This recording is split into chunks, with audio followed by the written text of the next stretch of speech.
So as I've been sitting here and going over some of the different revisions of my Halloween fan film, I was kind of curious about this idea, and this isn't something I plan on using, but I just thought it would be interesting to talk about. In the continuity of the first Halloween, the second, the fourth, and the fifth, Michael kills over 30 people. And I was wondering, and of course we don't that's all we see on screen. It's possible there were others as well. But I was wondering,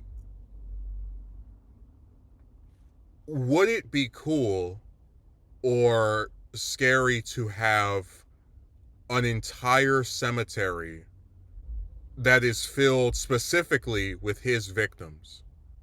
Like, they wouldn't call it, the Shape's haunting ground or the Shape's corpses or anything. They wouldn't honor him in the sense of, saying that specifically, oh, these are the victims of Michael Myers. They would have like an area in a cemetery where it's just the people that he's killed, all lined up by the year, right? You get the 78 victims from the first two movies, the 88 victims, the 89 victims.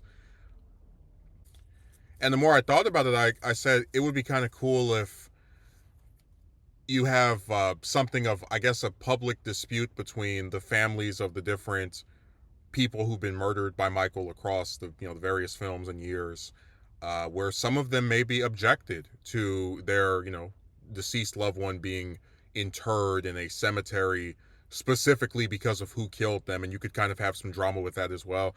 Really, it's one of those things where it all kind of has to do with people being in favor of it as a reminder of just what has happened in this town over and over, like, to never forget, kind of like I hate to use a real life example, but sort of like the 9/11 memorial. And then you have people who are like, if you put all of them together, that is a bigger remembrance to him than it is to the people that he killed. And I was even thinking they could possibly have a statue of Judith, kind of like in the center of all of this, because she's the original kill, like she's the one that started it all unintentionally.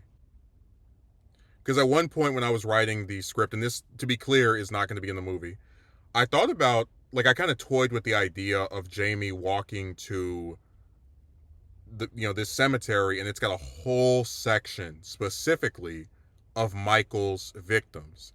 And if she goes over there at a certain time of day, a certain time of night, there is an extremely high probability that she'll run into someone who had their loved one killed by Michael, and by extension knows who she is, and this can lead to a possibly very negative encounter. And this was supposed to tie into the arc I wanted her to have in the movie, which is, that belief that everything he does, everyone he's hurt or killed, right? Even if you're not someone that's in the ground, you are a victim of Michael.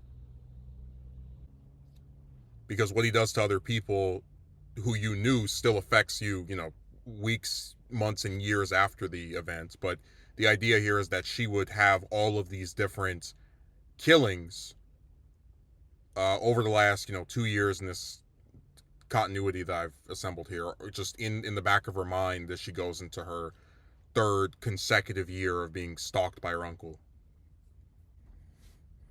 But the reason I kind of pulled the plug on this idea is that visually it's hard to make a cemetery really stand out, because if you think about cemeteries, outside of a few graves, they tend to just have a name on the ground with, the year the person was born, the year they died, and sometimes the date as well.